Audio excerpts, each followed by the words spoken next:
Bom dia a todos e todas. É com muito prazer que a gente começa a mesa prevista para hoje, que vamos falar um pouco sobre a depressão a partir de diferentes perspectivas, certo? Então, eu vou começar chamando as convidadas para a mesa. Primeiro, chamo a doutora Mirela Caú, juíza do trabalho, especialista em psicologia organizacional e do trabalho pela Fafiri, Pernambuco, formação em saúde mental e trabalho pelo Instituto de Psiquiatria do Hospital das Clínicas.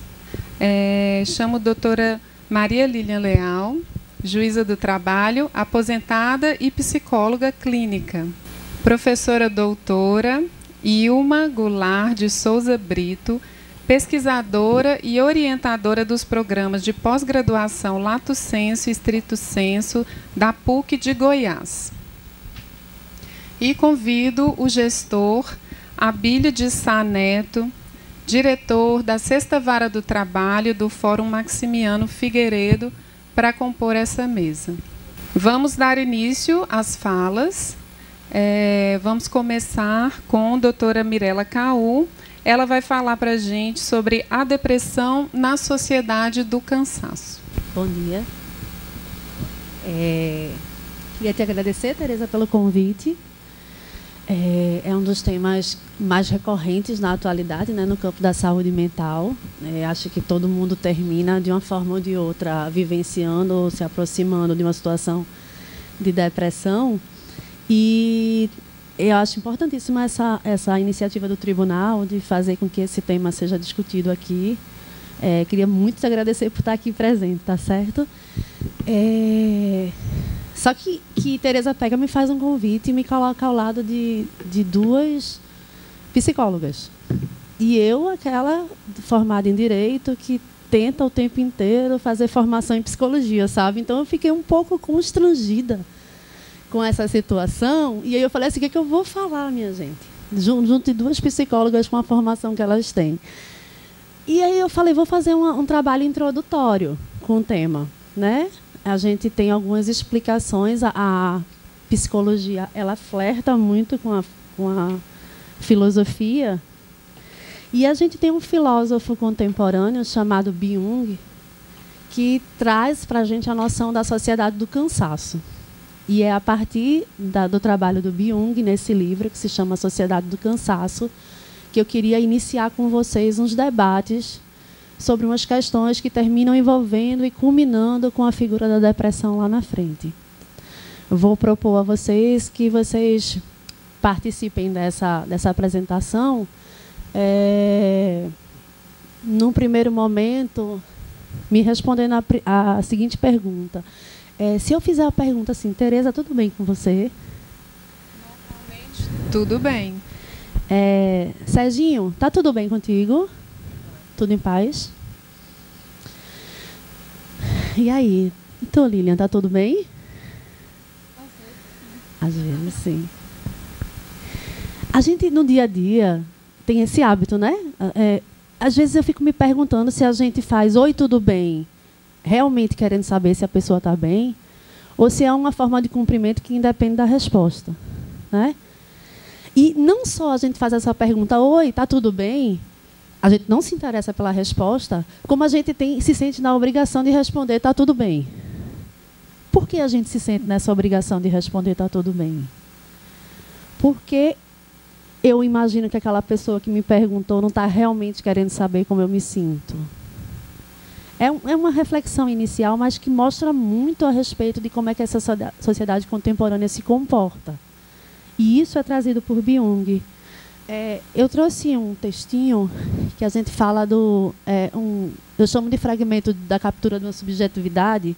Veja se em algum momento da vida de vocês já chegaram a vivenciar essa experiência. Bom dia, mais um dia de trabalho, tudo bem com você? E alguém responde assim, tudo. Na verdade, já que me perguntou, eu não me sinto tão bem, eu estou tão cansada. E esse cansaço me persegue desde a hora que eu acordo até parece que eu não dormi. Alguém se identifica com isso?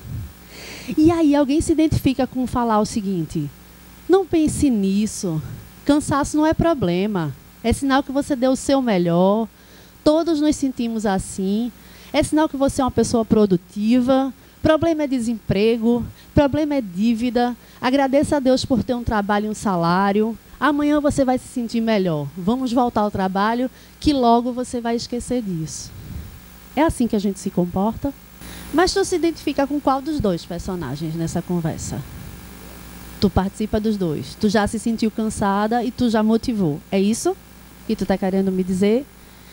Pronto. Nessa apresentação, a gente vai tentar te demonstrar como é que gera essa angústia, como é que gera esse cansaço. E por que Byung fala nessa sociedade do cansaço. A gente vai terminar vendo que são as relações interpessoais que trazem esse significado. E aí é interessante tu começar elogiando a Bíblia, falar nas tuas dificuldades de trabalho, porque é isso que eu quero te mostrar, não como um fenômeno individualizado, mas como um fenômeno normal na sociedade. Tá? Então, legal. Quer dizer que, de uma forma ou de outra, as pessoas se identificam em determinado momento com um desses dois personagens aqui. E aí Byung fala que a gente termina vivendo com esse tipo de atitude uma captura da subjetividade, uma captura das minhas características individuais, quando eu tento moldar o que eu sinto ao que se espera na sociedade que a pessoa se comporte. Vamos ver mais à frente? Esse é o livro, ó. Quem tiver interesse, é um livro super acessível, é um pequenininho, denso, mas pequeno, de uma leitura. Então, assim, se vocês tiverem interesse, procurar, da editora Vozes, tá certo? Se chama A Sociedade do Cansaço. E o que é que Byung traz para a gente? Que a gente está vivendo um deslocamento do adoecimento, que antes tinha uma característica de uma sociedade bacteriológica ou viral. A gente lutava contra a bactéria, contra o vírus, e cada vez mais essa sociedade está se tornando uma sociedade neuronal. E aí, por isso, a grande quantidade que a gente começa a identificar de adoecimento mental. Concordam comigo que isso está acontecendo? Nunca se viu como antes a quantidade de pessoas que estão sendo diagnosticadas com os transtornos mentais. E aí, ele, no campo da filosofia, ele faz assim: como é que a gente pode entender o que é que está acontecendo com a sociedade? E aí a gente vê que a gente estava vivendo num processo de industrialização. Esse processo de industrialização, ele fala que os indivíduos que viviam nele eram os indivíduos dos sujeitos da obediência. Eram pessoas que eram colocadas num ambiente, que precisavam submeter a um horário, que precisavam receber ordens e que eu precisava cumprir aquelas ordens. Ele chama isso de sujeitos da obediência. Né? Então, eu tinha a necessidade de controle do indivíduo, eu tinha a necessidade de ter outro indivíduo que me dava ordens e que exigia que eu cumprisse o trabalho. Era a época das instituições disciplinares, os hospitais, os asilos, as escolas, as prisões, que classificavam as pessoas e colocavam dentro desses campos. E quem não se adequava a isso era concebido como louco ou delinquente. Então, eu retiro da sociedade porque não se adequa a receber ordens ou comandar e qualifico essas pessoas como loucos e delinquentes. Eu trago essa imagem, que é a inauguração da primeira ferrovia do Brasil, por Visconde de Mauá, em que você vê a necessidade de um agrupamento de pessoas em determinado lugar, exigência de força de trabalho, né? De corpo mesmo, nessa realização da atividade.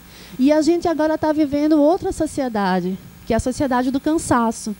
Então, a gente está vivendo a figura da indústria 4.0, né? O que Byung chama de sujeito do desempenho. Aqui, eu não tenho mais a figura do empregado que recebe ordens de um superior. Eu tenho aquele sujeito na concepção de felicidade, aquele sujeito que é um empresário de si mesmo. Não é isso que a gente vive o dia a dia? Seja empresário de si mesmo. E aí, quando eu falo empresário, não é necessariamente empresário de si mesmo dentro de uma concepção econômica de mercado. Empresário de si mesmo de estabelecer minha vida enquanto empresa.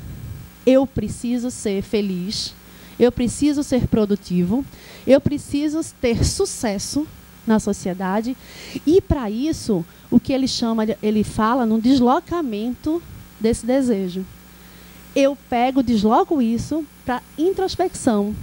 Então, eu não preciso que alguém me dê ordens. Eu preciso ser bem-sucedido. E eu vou dar o meu melhor para isso. Porque a minha vida é um empreendimento. Nesse empreendimento, eu preciso ter sucesso. A minha qualificação do que é sucesso, a cada dia eu vou aumentando. Então, num primeiro momento, ter sucesso era ter um salário. Depois, eu preciso de mais coisas, eu preciso adquirir uma casa. E aí, ó, essa imagem mostra muito que eu posso chegar até as nuvens. Mas é uma necessidade que eu crio. É uma necessidade que é criada individualmente nessa sociedade do desempenho. Então, nunca se falou tanto no yes, we can, né? A concepção trazida de que, sim, eu posso, eu vou conseguir. E ele fala que essa coação interna é que leva a essa exaustão. Essa necessidade incontrolável de buscar algo que eu mesmo crio e que eu vou atrás o tempo inteiro é que me traz esse cansaço e esse esgotamento que eu não consigo restabelecer. Percebem como isso vai sendo diferente? Percebem que o chão de fábrica, aquele quadradinho onde a gente recebia ordens e a gente cumpria as obrigações, de repente se transforma num aspecto da subjetividade. Sou eu que me cobro, né? Mas eu me cobro dentro de uma estrutura de sociedade. E aí Byung sai do subjetivo e vai entender como é que funciona essa sociedade. A sociedade nos impõe a necessidade de estar sempre em sucesso. Então, eu não preciso só trabalhar bem, eu preciso trabalhar bem, eu preciso me alimentar adequadamente, eu preciso estar na academia fazendo exercícios, porque eu tenho que fazer exercício. Eu preciso ser super ativa com meus filhos, eu preciso de um relacionamento estável, eu preciso ter casa. Veja só, eu preciso tanto. E esse preciso e a necessidade de correr atrás disso cansa. Quem não se adequa a isso, sai desse eixo, é concebido na sociedade contemporânea como um depressivo ou fracassado.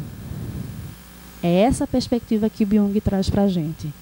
Então, aqui eu não estou falando de diagnóstico fechado de médico, certo? Eu estou querendo só trazer para vocês o que corresponde a esse sentimento de cansaço e esse sentimento depressivo. Então, o que ele fala? A coação interna leva a essa exaustão, é um ambiente de academia fitness, escritórios compartilhados, né? O home office. E quem não se enquadra nisso passa a ser depressivo ou fracassado. Nunca vivemos uma sociedade que tivesse tanto estímulo ao cérebro como a gente vive hoje em dia, né? Se falava na automação na época da Revolução Industrial posterior e que a gente teria mais tempo para viver porque não precisaria, já que as máquinas fariam tanto o que a gente fazia. E o que a gente vê? A gente não tem redução de carga horária. Na verdade, a gente mantém ou aumenta e a gente tem inúmeros estímulos.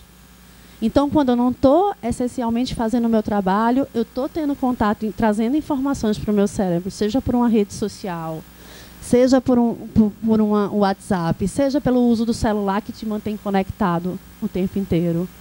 E o corpo responde a isso. O corpo e o cérebro respondem a isso em forma de cansaço.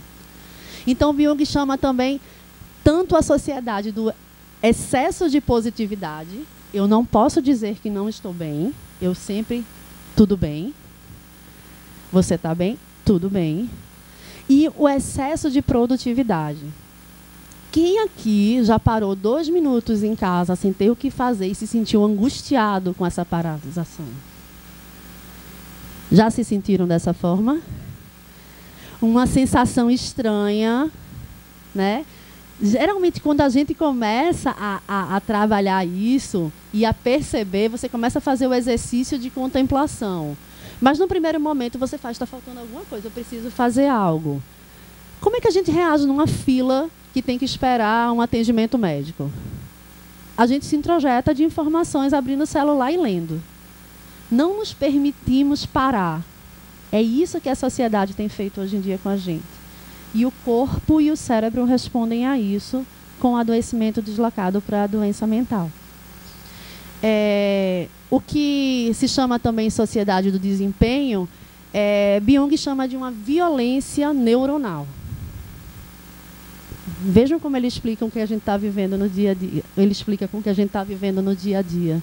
Então, essas enfermidades neuronais começam a aparecer com mais frequência, né? A gente tem a figura da depressão, o transtorno do déficit de atenção e a síndrome de hiperatividade, né? O TDAH, o burnout, né? Como o esgotamento profissional. Cada vez mais são elevados os números de reconhecimento disso. Ele fala... sobre o TDAH, é interessante a gente lembrar os estímulos, tem vários estudos mostrando que os estímulos, inclusive em crianças, de visualizar o telefone, né?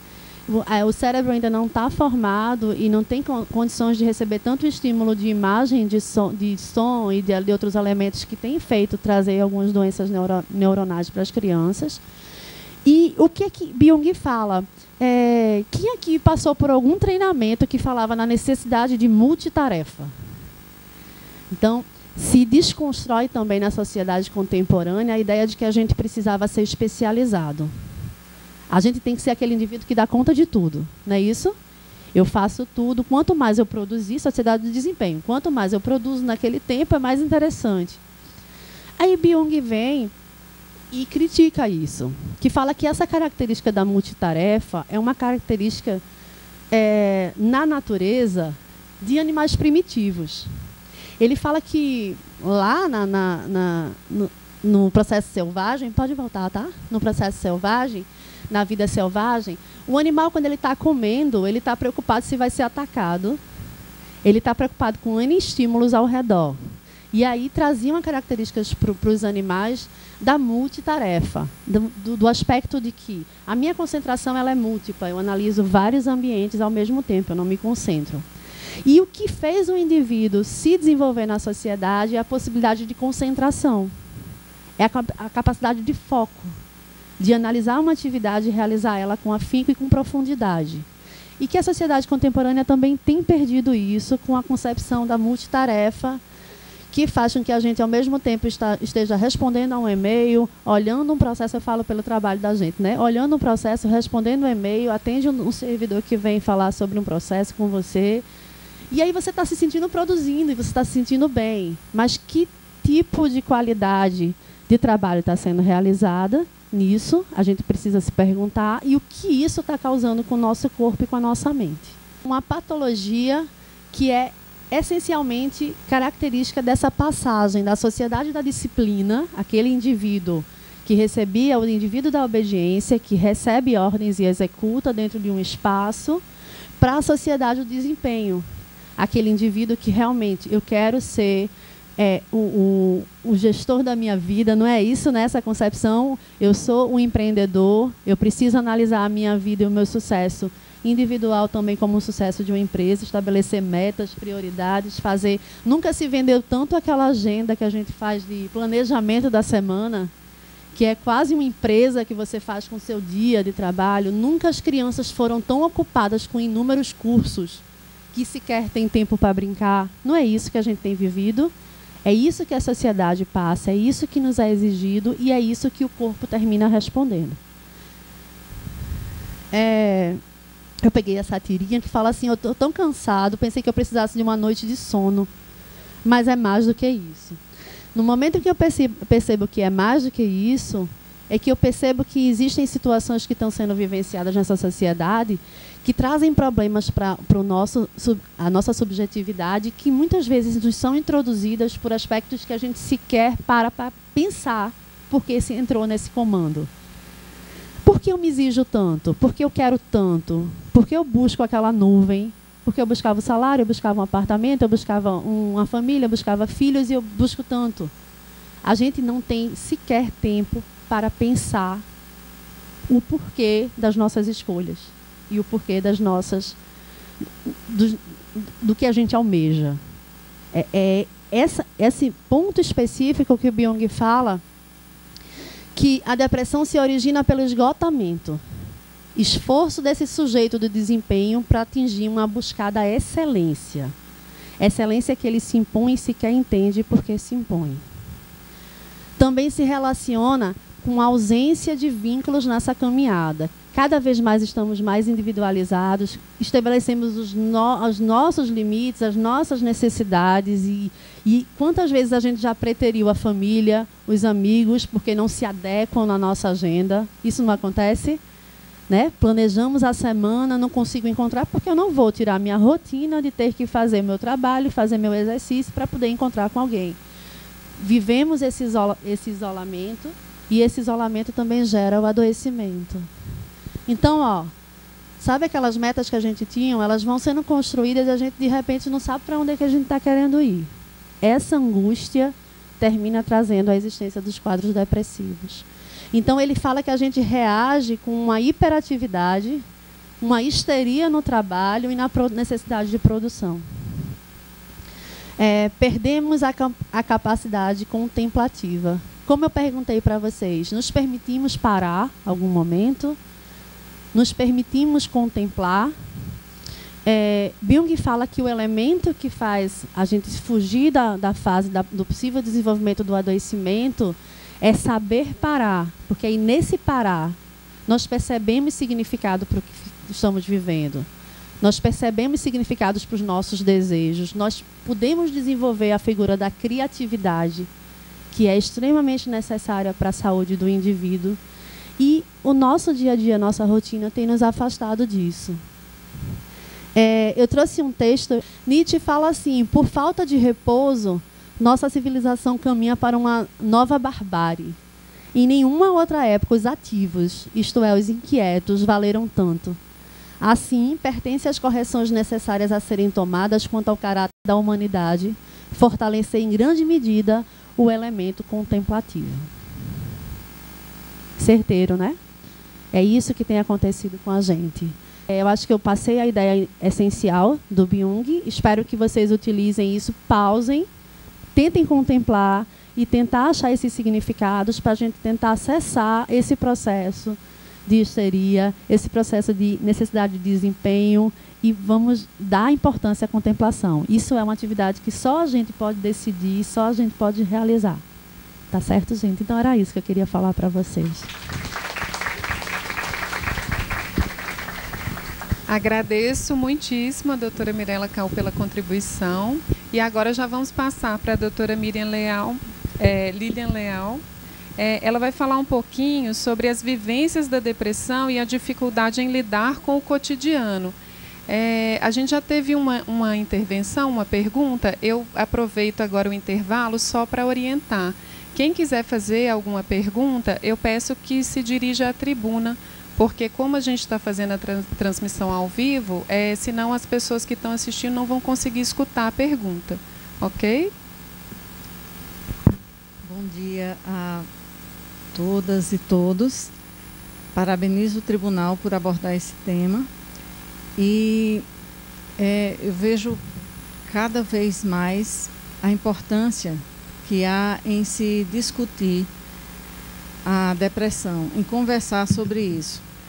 É muito comum hoje em dia, não nas perguntas que se faz, você está bem, tal, as pessoas com a necessidade muito grande de falar sobre as suas experiências, seja com o transtorno depressivo, seja com episódios de depressão, em si, em familiares. Existe hoje uma necessidade enorme de responder alguns porquês, de tentar entender o que está acontecendo conosco. E quando Mirela fala sobre essa sociedade do cansaço, eu comecei a me identificar. Cada slide dela eu me identifiquei um pouquinho, né? E é preciso a gente pensar sobre isso, é preciso a gente conversar sobre isso. A minha primeira experiência com depressão foi com alguém na família.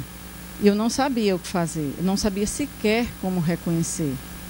Eu não sabia reconhecer no outro, não sabia reconhecer em mim, não sabia reconhecer. Na época eu não tinha estudado nada sobre isso. Então meu primeiro contato foi muito assustador. Então é preciso que a gente se informe, sim.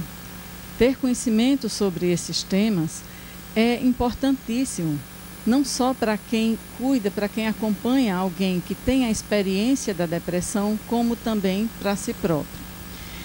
A forma como a psicologia fenomenológica, humanista, lida com a depressão ela até considera, sim, o diagnóstico, mas a gente tem uma visão de mundo e de homem como alguém que vive a experiência da depressão. Então, há um certo descolamento do diagnóstico, do rótulo. Então, está ali no centro o indivíduo que vive a experiência da depressão. E isso faz alguma diferença nessa abordagem, porque vai se tratar aquilo que está na base, aquilo que os medicamentos não alcançam, aquilo que leva o indivíduo a viver essa experiência e como é essa experiência para ele e como ele pode se implicar no seu próprio tratamento, no seu próprio retorno a uma situação de estabilidade. Essa frase é do livro Dom Casmurro, de Machado de Assis, que eu peguei esse recorte da frase, onde, para mim, simboliza muito bem o que acontece com o indivíduo que está vivendo a experiência da depressão, né? Em que ele diz: se só me faltassem os outros, vá, um homem consola-se mais ou menos das perdas das pessoas que perdem, mas falto eu mesmo, e essa lacuna é tudo. É muito comum a gente escutar das pessoas que estão vivendo essa experiência a descrição de que parece que estão num vazio, parece que tudo ficou escuro, parece que não há cores, as coisas perderam o sabor, perderam a vivacidade, elas mesmas sentem que perderam o vício, que perderam motivação. E a sensação é essa, de que parece que tudo ficou escuro, parece que tudo perdeu o sentido. E essa busca por sentido que acompanha o homem, que é próprio do homem, para alguém que está vivendo essa experiência, se torna algo complicado, porque ele não sabe como fazer. Às vezes sequer sabe como tudo isso começou. A gente escuta em consultório ou no plantão psicológico do qual eu faço parte, lá na UFPB, a gente tem 2 dias de plantão aberto à comunidade e aos estudantes de psicologia, em que é comum as pessoas dizerem assim: eu não sei nem como isso começou, porque às vezes a gente pergunta: a partir de quando, a partir de que momento você começou a perceber isso? Às vezes alguns dizem assim: não, isso foi depois da perda de alguém, ou foi depois da perda do emprego. E aí você até consegue ver a questão da depressão reativa, que se chama depressão reativa. Mas às vezes a pessoa nem sabe como isso começou. Simplesmente foi chegando. Ela se viu um dia triste, desmotivado, talvez cansado. Mas no outro momento ela já não sabia mais como era. Não sabia sequer há quanto tempo já estava assim. E aí, eu trouxe isso aí, não vou ler esses slides, porque vocês até encontram facilmente na internet sobre como a medicina psiquiátrica considera a depressão. Então, existem critérios, assim, de acordo com o DSM-5, que um humor deprimido por tanto tempo, né? Se isso é frequente, se a duração de cada episódio depressivo, se isso se prolongou por 1 a 2 semanas, se já faz 1 ano. E isso os médicos perguntam se o próprio indivíduo observou ou se alguém próximo a ele observou. E com base nesses critérios, eles dão ou não o diagnóstico da depressão. É importante esse diagnóstico? Porque o médico vai saber qual o medicamento a utilizar, qual a dosagem a utilizar. Acompanhando o tratamento desse indivíduo, ele vai saber se é o momento de desmame, se é o momento de trocar o medicamento. Então, tudo isso faz parte do tratamento, não é apenas o tratamento. Esse tratamento farmacológico é importante. O psicólogo não pode prescrever medicamento, nem pode retirar, não pode induzir o cliente a retirar o medicamento, deixar de usar. O que a gente faz às vezes, o indivíduo que está tomando medicamento, ele diz: eu estou me sentindo letárgico, isso está atrapalhando a minha concentração, eu estou me sentindo assim. Às vezes há uma resistência enorme em tomar aquele medicamento, e o que a gente faz é estimulá-lo a conversar com o médico sobre esses efeitos que o medicamento traz. O psicólogo não tira medicamento e nem prescreve medicamento. O que é que a gente faz é trabalhar com o indivíduo que em razão do tratamento farmacológico, ele está mais estável, em condições de dar prosseguimento à sua busca por aquilo que não está fazendo bem. Não defendo nem recrimino o uso de medicamento, a questão não é essa. Às vezes é necessário sim. Às vezes, o que a gente vê é a medicalização da tristeza. E aí sim, é preocupante. Às vezes o indivíduo está passando por uma situação de perda, lutos reconhecidos e não reconhecidos socialmente. Já tive a oportunidade de atender uma pessoa em que estava num processo de luto e era o luto de uma namorada. Era uma mulher que estava no luto de uma namorada.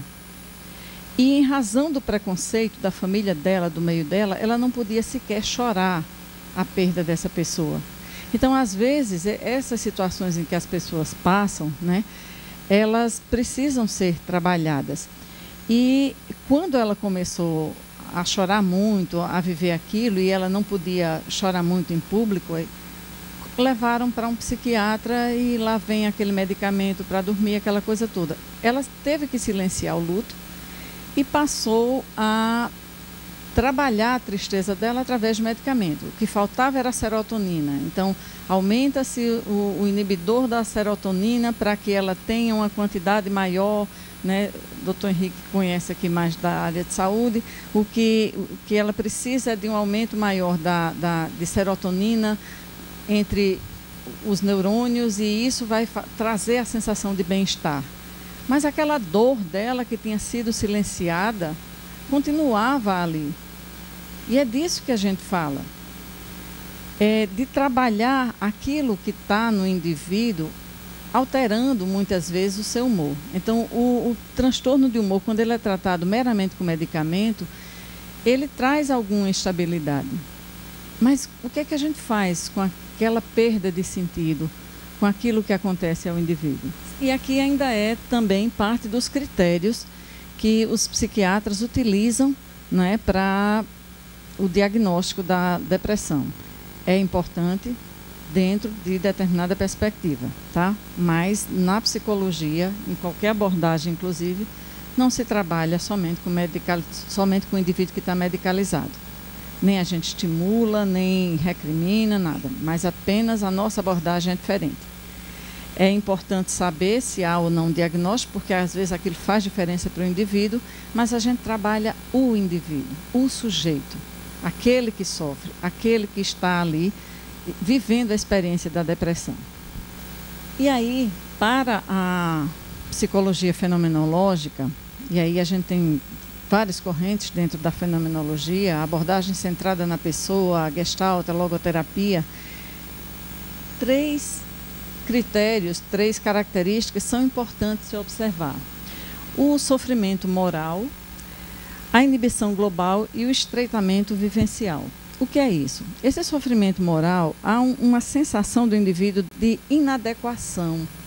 Às vezes ele se sente inadequado, seja por não ser tão produtivo, né, como se exige dele, seja por não atender às expectativas dos outros, às vezes dos pais, ou de alguém que a gente chama de pessoas critério, né? Aquelas pessoas que são importantes e elas não conseguem atender às expectativas dessas pessoas ou expectativas que ela própria criou. Então, existe um sentimento de desvalorização de si, existe um sentimento de que não está dentro do esperado por ela mesma ou por pessoas ao seu redor. Há também uma dificuldade de concentração, há uma dificuldade de conciliar o sono, há uma ansiedade enorme que a deixa correndo atrás de algo que ela nem sabe mais o que é. O homem é um ser desejante. E muitas vezes o que acontece com o indivíduo que experimenta a depressão é que ele já não sabe mais nem o que desejar. A gente não quer só comida, a gente quer comida, diversão e arte, e no meio de tanta coisa, a gente já não sabe mais o que desejar. E essa crise dos desejos muitas vezes está como um elemento da experiência da depressão. A gente vê muito nos jovens e hoje, nossa, como é doído de ver os jovens escolhendo carreiras, escolhendo seus caminhos, com base no que dá dinheiro, no que os pais esperam. Mas será que é isso que eles querem?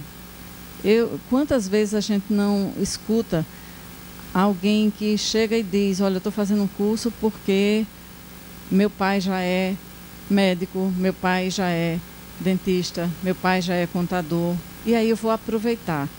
E começa a ficar aquela angústia da escolha que fez por trás de tudo isso. O indivíduo sequer conhece a si mesmo para saber o que de fato ele quer. Ele simplesmente foi, ele simplesmente seguiu um caminho que não era dele. E o que acontece com relação às escolhas que a gente faz? Vem bater à nossa porta as consequências dela. Há também a questão do estreitamento vivencial, que é as possibilidades que começam a se fechar.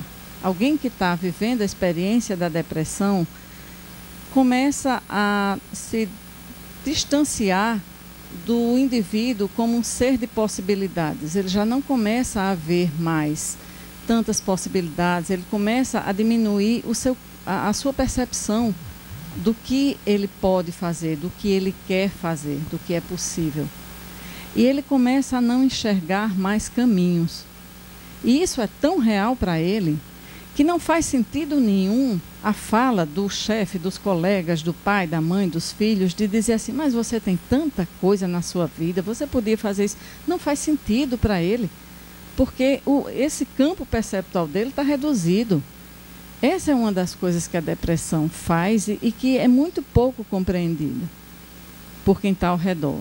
Somente vivendo a experiência com uma pessoa próxima é que eu comecei a perceber que a coisa não é bem assim. Eu cometi erros de dizer assim, mas não é possível, você é uma pessoa tão bonita, tão inteligente.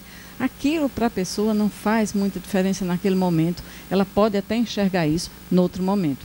Durante o episódio da depressão, não. Durante aquela tristeza, ela não enxerga. É preciso esperar que aquela pessoa consiga enxergar as coisas de outro modo. Porque esse estreitamento vivencial, essa falta de saída, aquilo é muito real para quem está vivendo. Exato, gera angústia porque ela está sendo cobrada. Diz assim, mas você é uma pessoa tão produtiva, você trabalhava também, o que é que está havendo com você? E ela fica envergonhada, se sente culpada. Eu vi um caso de um cidadão que ele chegou muito angustiado porque ele tinha perdido o emprego, ficou péssimo, e depois conseguiu um outro emprego, né? Desses empregos hoje que o indivíduo é autônomo, tem a liberdade de trabalhar no horário que quer, e o horário que ele trabalha é somente aquele que ele não está dormindo. Né? Que a gente vê muito hoje nos motoristas de aplicativo. E ele diz, eu saí da angústia do desemprego para a angústia de ter que correr atrás de uma situação que a minha família não passe mais nenhuma necessidade. Esse homem não tinha paz, hora nenhuma. E ele estava angustiado com coisas assim, que iam além dele, além das possibilidades dele. Ele se sentia culpado, se sentia fracassado. Tudo isso precisa ser considerado. Porque tudo isso é muito real e muito doído para o indivíduo que está vivendo isso.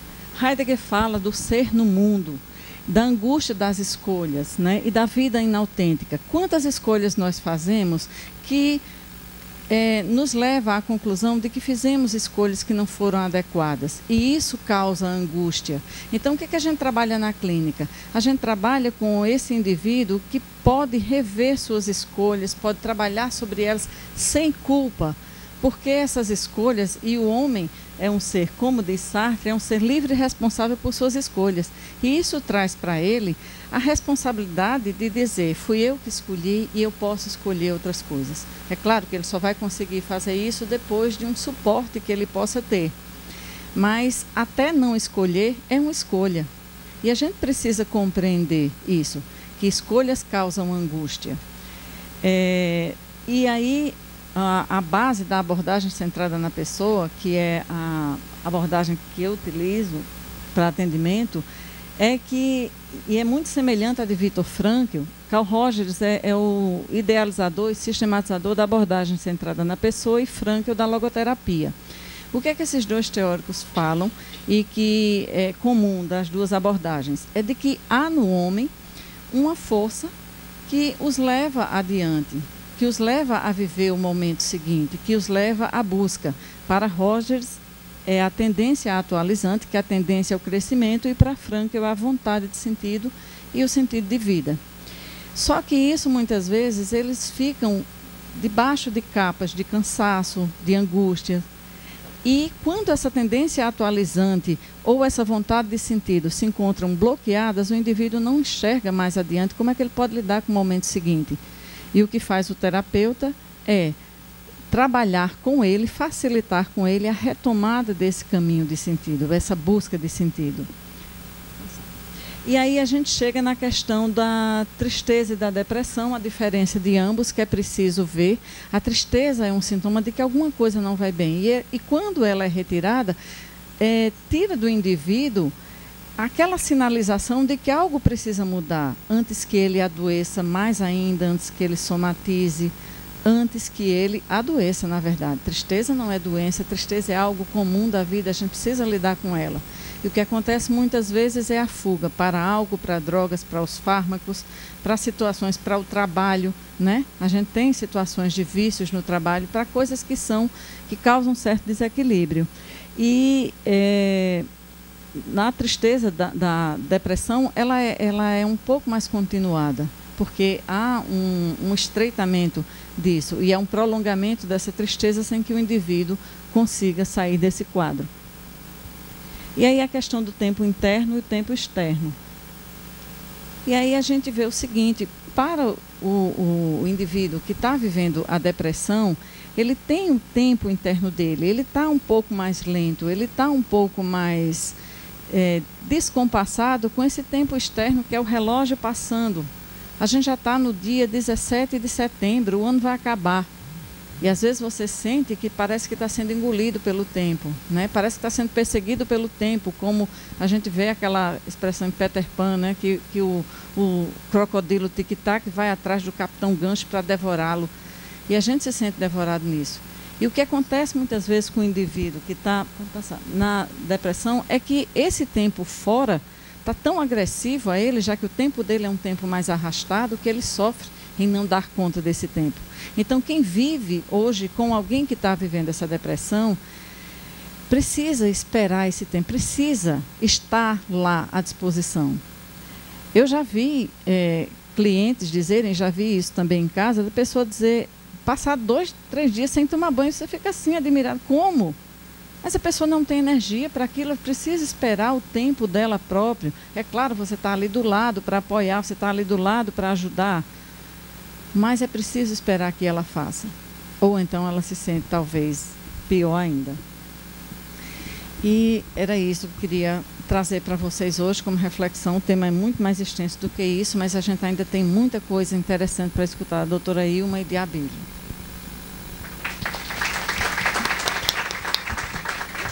Agradeço, né, a fala da doutora Lilian Leal, e agora eu vou passar a palavra para a doutora Ilma, que vai falar um pouquinho sobre a análise funcional da depressão.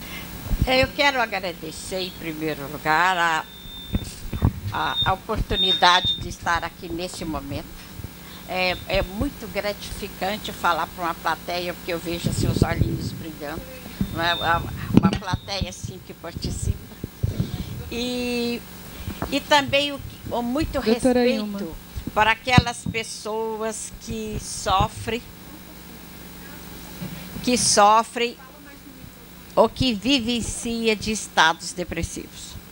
Quero esclarecer, embora tenhamos aqui a fala da juíza Mirela, que retornou à história desde os tempos mais antigos, lá, a época da desrazão, a época da loucura, a época da alienação, que com Philippe Pinel, com a entrada do médico Philippe Pinel nas enfermarias do Bicêtre em 1793, com Pinel nasceu a psiquiatria, e com Pinel e seus seguidores, em 1856, nasceu o termo doença mental. E de lá para cá, loucura, desrazão, alienação, doença mental. Depois veio distúrbio mental na década de 80, na edição do DSM-3, mas o termo distúrbio mental saiu logo de uso, porque a palavra distúrbio implica em etiologia orgânica, implica em marcador biológico, coisa que nenhum transtorno psiquiátrico possui. E hoje nós temos o termo sindrômico transtorno mental. Na última edição, como a doutora Lília colocou aqui, mostrou inclusive os critérios do DSM. Bom, eu quero esclarecer a vocês que eu falo de uma perspectiva científica. Eu me defino como cientista, aquela que busca por meio da observação, aquela que busca por meio da experimentação entender os fenômenos complexos. Então, deixe-me esclarecer onde eu me situo. Existe, obviamente, a pesquisa básica, todas as pesquisas básicas têm as suas aplicações. Por exemplo, a aplicação da biologia à medicina, né? E todas as ciências aplicadas procuram, de algum modo, levar que aquilo atinja a comunidade. Então, deixa eu me situar. Tem a pesquisa básica, por exemplo, eu vou dar um exemplo da ciência farmacológica. Por exemplo, aquelas que lidam, que constroem os medicamentos, né, com experimentos de animais em laboratórios. Esse medicamento sendo colocado, então tem a seguinte fase, que é a translação, a pesquisa translacional. Então, esse medicamento vai ser testado em pessoas que possuem aquele problema, pessoas voluntárias que possuem aquele problema. E só depois disso é que essa droga vai para a farmácia. Então, eu me situo no meio. Eu não sou pesquisadora básica e também não sou terapeuta como a doutora Lília falou ali, mas eu vou dizer uma coisa, que depois eu chego naquilo que eu quero falar. Então, por isso que o meu tema é análise funcional da depressão. Você pode passar. Porque o termo funcional já é um termo das ciências médicas, das ciências farmacológicas, da física, da química, da medicina, da matemática, enfim, trata com as relações entre os eventos. Então, quando você está falando, aplicando tudo isso à depressão, você encontra na literatura frases do tipo assim, é como se dada a prevalência, dada a frequência de depressão na comunidade, fala-se do resfriado da psiquiatria, a gripe da doença mental, por estar presente em todos os consultórios de saúde, não necessariamente no consultório do psiquiatra ou do psicólogo, mas nos consultórios de saúde de uma maneira geral, se constituindo hoje em um problema de saúde pública. E os gastos anuais são de bilhões de dólares, inclusive em tratamentos médicos e perda de produtividade. Isso porque as pessoas depressivas costumam passar mais dias longe do trabalho, tornam-se com frequência clinicamente doentes, além de apresentar um potencial maior de suicídio do que as pessoas em geral. Então, esclarecer primeiro que as forças da natureza, né, como ela falou tão bem aqui, esse mundo que está sob a pessoa, que impõe uma série de circunstâncias à pessoa, as forças da natureza incidem sobre o que se faz, sobre o que se pensa e o que se sente. Então, essa pessoa que pensa, sente e faz, ela é dotada de sistema nervoso, ela é dotada de órgãos efetores, ela é dotada de receptores, ela é dotada de sistema nervoso, ela é dotada de genes. Quer dizer, então as forças da natureza atuam sobre essa pessoa, mas não é só sobre a sua estrutura biológica, é também sobre o seu ambiente. Então as forças da natureza atuam sobre as pessoas em qualquer lugar que ela esteja. Por exemplo, dá um exemplo corriqueiro dessa semana. Todos vocês aí já podem ter lido que o preço do petróleo aumentou não sei quantos por cento lá na Arábia Saudita. De qualquer maneira, isso incide sobre todos nós, porque nós sabemos as consequências. Nós sabemos que daqui uns dias nós vamos pagar mais preço a nossa gasolina, pagar mais preço a nossa alimentação, e isso vai em uma cadeia. Então, as forças da natureza atuam sobre nós. Então, a metáfora da depressão é o rebaixamento.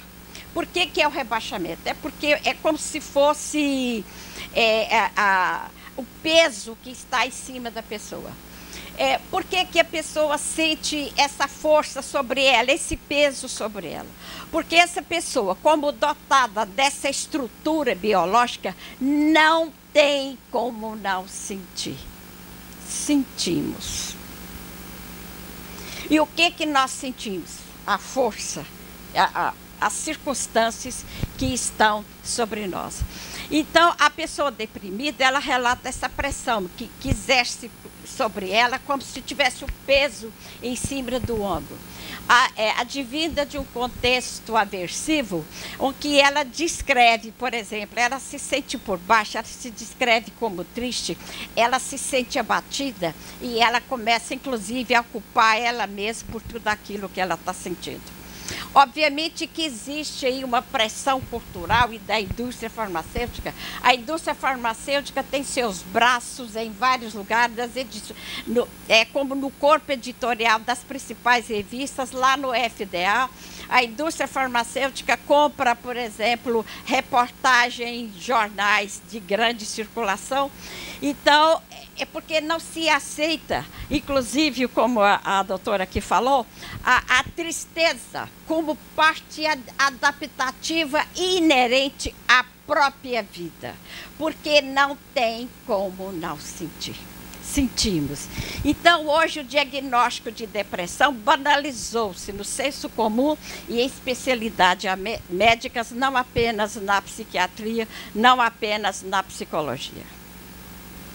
Então, o comportamento da pessoa depressiva é descrito pela comunidade verbal médica como comportamento depressivo, estado afetivo de tristeza, síndrome ou doença. Então, como se comporta uma pessoa depressiva? Por exemplo, ela não busca, como elas falaram tão bem aqui, ela não busca até uma atividade simples, tomar banho. Lá, quer dizer, ela não busca por atividades de prazer, quer dizer, ela deixa de se alimentar, ela deixa de fazer sexo. O sexo, inclusive, a tumescência, é o que a natureza dotou o homem, ela é natural, a tumescência, é um dos maiores prazeres que o homem tem naturalmente, mas até isso o depressivo não procura. Então, dificuldades de conciliar o sonho e o relato que ela faz do seu estado corporal, quer dizer, o relato que ela faz daquilo que ela está sentindo. Aí ela começa a declarar: me sinto inútil, a culpa é minha, estou tão cansada, até eu botei o termo ali, estou tão cansada, até para homenagear a sua fala, que seria a sociedade do cansaço. Então, tudo isso confirma o diagnóstico. E a indústria farmacêutica e a psiquiatria reforça o diagnóstico de doença a partir dos sinônimos antigos de melancolia e atuais do transtorno depressivo maior e do episódio do transtorno bipolar 1 e 2. Bom, eu falei para vocês que eu trabalho com a observação e a experimentação. Então, quais são os relatos de uma pessoa depressiva? O que diz uma pessoa depressiva e como que a psiquiatria classifica aquele relato da pessoa depressiva? Por exemplo, isso aqui é todo relato de pesquisa que a gente desenvolve lá na PUC, inclusive está publicado. Estou cansada de lidar com a depressão, dia sim e outro dia também. Tudo me irrita, me frustra, nada me faz sentir feliz. A psiquiatria descreve humor deprimido na maior parte do dia, quase todos os dias, indicado pelo relato subjetivo. Depois a pessoa declara: meu espelho me diz que eu sou uma criatura mais feia e mais infeliz do mundo. A psiquiatria interpreta humor triste, desesperançado, desencorajado ou na fossa. Inclusive a palavra fossa. As palavras têm relações com os eventos. O que significa a palavra fossa? Fossa significa caatinga, podridão, sujeira, mau cheiro. Olha lá com que se empareia, com que aquilo que uma pessoa está descrevendo do seu estado corporal. O que isso gera nela? Então, a pessoa depressiva é como se, usando uma metáfora, como se ela caísse no buraco. Já que é o rebaixamento, ela cai no buraco. E quando ela está no buraco, é como se ela achasse uma pá e ela começa a cavar para sair do buraco. Então, ela vai cavando, cavando. Quer dizer, concentre-se naquilo que você está sentindo, que você produz mais sentimento. Quanto mais você concentra no que você está sentindo, mais sentimento você produz e isso vira um círculo vicioso. Usando a metáfora, aqui nós temos uma terapeuta, eu quero só concluir essa metáfora, porque quando a pessoa está lá no fundo do buraco, então a doutora Mirela, a doutora Lília, ela pode fornecer para vocês 3 materiais. Ela pode fornecer para vocês um prego, ela pode fornecer para vocês uma madeira e ela pode fornecer para você um martelo.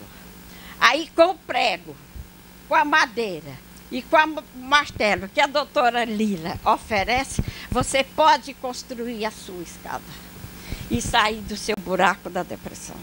Então, aqui, minha depressão afeta como os olhos, como eu olho para os outros. Olha aqui a fase. Ninguém me suporta, nem eu mesmo. Olha lá, avaliação negativa do próprio valor, sentimento de inutilidade, frustrações.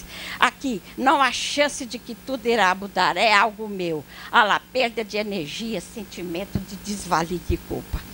E quais são os relatos? Por exemplo, o maior risco o suicídio ocorre em todas as faixas de idade, seja entre ricos, seja entre pobres, seja entre homens, seja mulheres. Sabe que os homens morrem mais, mas as mulheres tentam mais o suicídio, porque elas usam overdoses. Mas o suicídio não ocorre nos animais. Não existe suicídio. É difícil você modelar comportamento suicida em animais, porque é uma espécie que não suicida.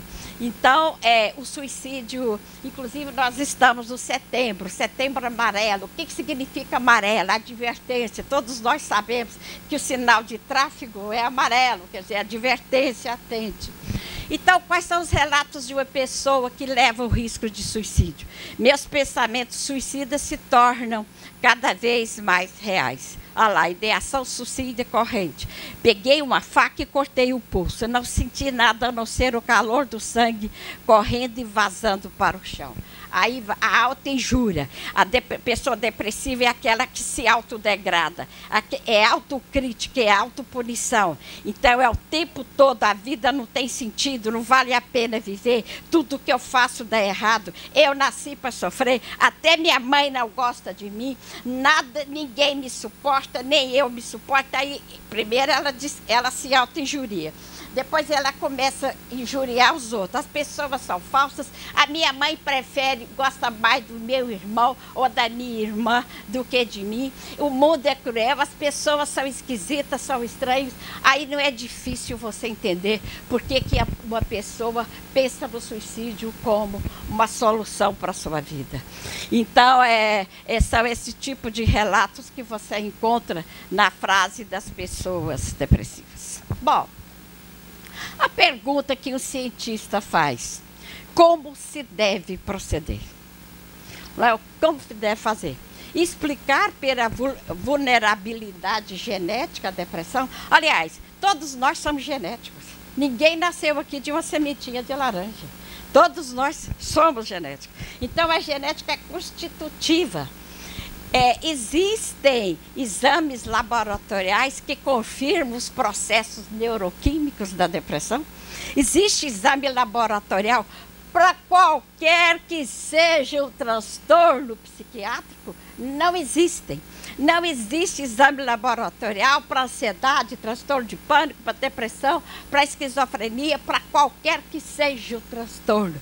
Não existe um marcador biológico. Então é diferente. A psiquiatria embora ela seja medicina, mas ela já se constitui dentro da medicina com essa diferença. Usar testes para avaliar o temperamento, quer dizer, explica pelo construto. O que é temperamento? É construto. Ninguém observa o temperamento. Eu não observo, por exemplo, a depressão. É um construto. O que eu observo é a fala da pessoa com relação a como ela descreve o seu estado corporal. Então, aplicar uma entrevista para esclarecer os sintomas, corrigir os esquemas cognitivos ou dar drogas. Drogas antidepressivas curam a depressão. Drogas são meros paliativos, como a doutora Lília explicou muito bem aqui agora, até porque como psicólogos, nós não podemos entrar porque isso é área médica, não nos compete. O que essas avaliações têm em comum? Localiza a causa do problema dentro da pessoa, é a genética. Não, ela é depressiva porque a mãe era depressiva, então é a genética. Ou então é a neuroquímica, é o temperamento, é o processo cognitivo, então é a doença ou é o transtorno mental. A base para imputar qualquer sintoma de transtorno mental, eu vou falar só para rimar, da agorafobia à esquizofrenia, qualquer que seja o sintoma de transtorno mental, a base para imputar sintomas é o comportamento. E tudo que tem para observar é comportamento e fisiologia. Fora disso, a gente usa metáforas, como a metáfora que eu usei aqui para a doutora Lília, por exemplo, a metáfora do prego, a metáfora do martelo e a metáfora da madeira para aquela pessoa que caiu. Então, o clínico não pode observar a depressão, mas a deduz a partir do comportamento manifesto. Então, as queixas são utilizadas. Então, doenças psiquiátricas, distúrbios do cérebro, processo cognitivo, pode passar. Então, é a expressão de desamparo, de desesperança, é a autodegradação, é a insatisfação crônica, é a irritabilidade, é o aumento de reclamações. Então, a pessoa depressiva é aquela que não discrimina ganhos, experiências positivas, conquistas ou valorização. É aquela pessoa que vive os baixos ao longo da sua vida.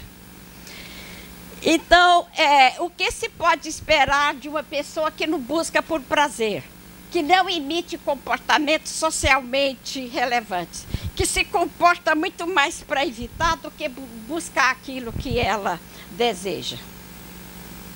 Eu quero chamar a atenção disso aqui, até eu pedi para passar mais rápido, porque eu quero parar nisso aqui. Porque aqui no Brasil não se divulga dados dessa natureza. O comitê daquela agência internacional, o FDA, Food Drug Administration, considerou as meta-análises de 99.839 participantes em 372 pesquisas randomizadas de antidepressivos em ensaios clínicos para os transtornos mentais. As meta-análises da FDA revelaram, coisa que não mostra aqui no Brasil, risco absoluto de suicídio para pacientes que estão tomando antidepressivos. Então, aquilo que é o tratamento está induzindo o próprio suicídio. Então, a FDA emitiu advertência tarja preta referente à monitoração da ideação suicida no tratamento de pacientes que estão recebendo antidepressivos. Em certos países, por exemplo, na Inglaterra, na Austrália, no Canadá, nos Estados Unidos, por exemplo, é proibido vender antidepressivo para criança e para adolescente. Aqui no Brasil, basta ter uma receita, qualquer pessoa compra.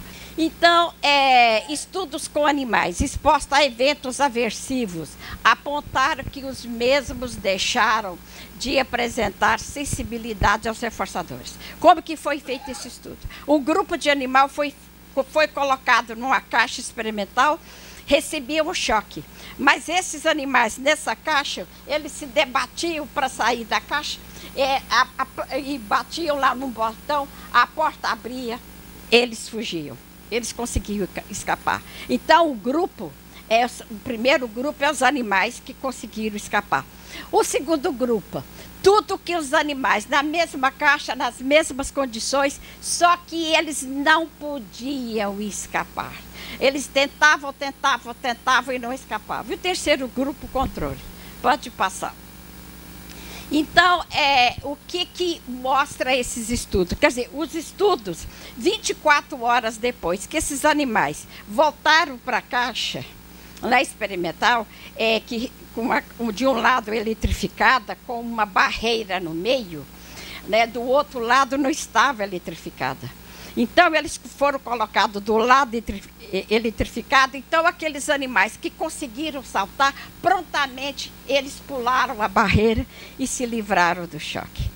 Os animais que não conseguiram fugir do choque, a maioria deles, deitaram passivamente no chão da grade experimental e continuava recebendo choque. Quer dizer, os animais não saltaram, não agiram em busca de se livrar daquela estimulação aversiva.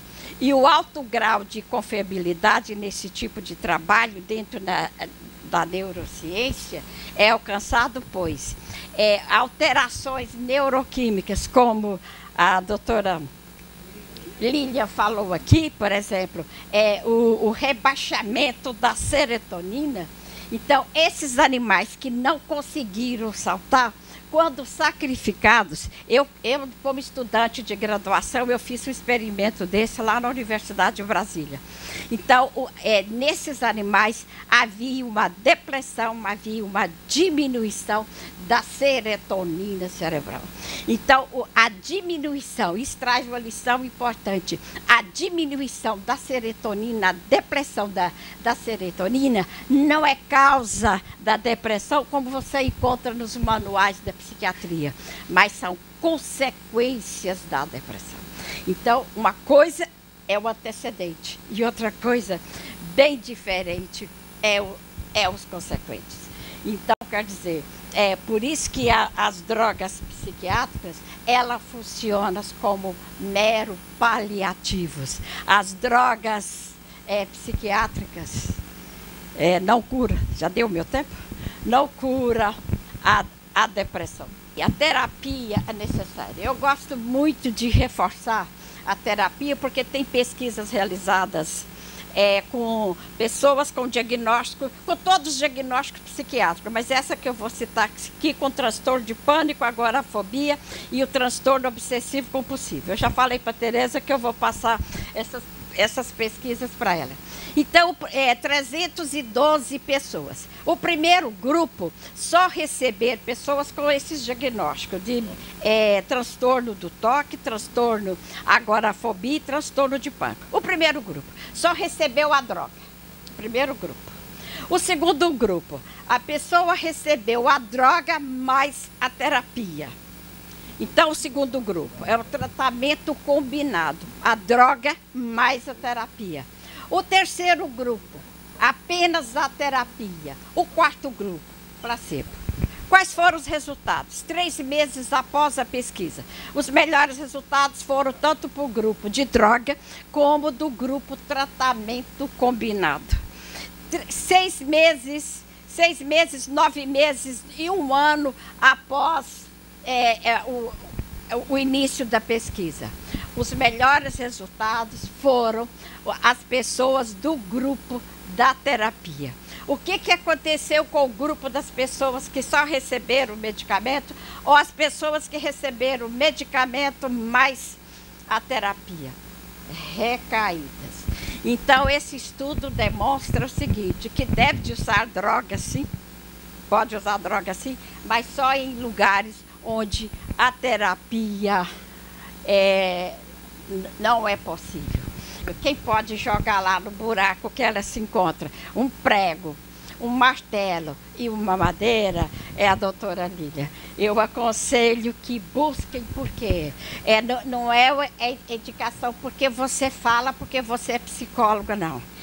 Eu cito, inclusive, as pesquisas Barlow et al. 2000 e Foa et al. 2004, e como tem outras tantas revistas publicadas aí. Então, eu vou terminar minha fala dizendo aqui, como Shakespeare, não é?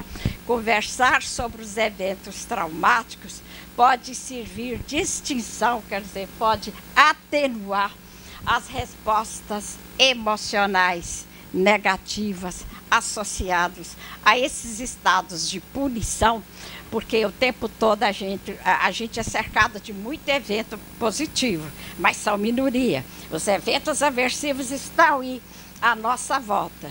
E muitas vezes, diante dos eventos aversivos, a gente não tem possibilidade de fuga. Se a gasolina aumentar, o senhor vai abastecer seu carro ou não? O senhor vai abastecer, porque o senhor precisa de andar. Então, mesmo que aumente, que te traz uma série de prejuízos, mas o senhor para lá e vai abastecer o seu carro, porque o senhor não tem como fugir disso. Muitas vezes, os relatos das pessoas depressivas, elas queixam de situações com estimulação aversiva, das quais elas não podem momentaneamente fugir, mas fogem. É uma questão de tempo, né, doutora Lília? É uma questão de tempo, porque a terapia para essas pessoas é a primeira solução que deve ser buscada. Muito obrigada.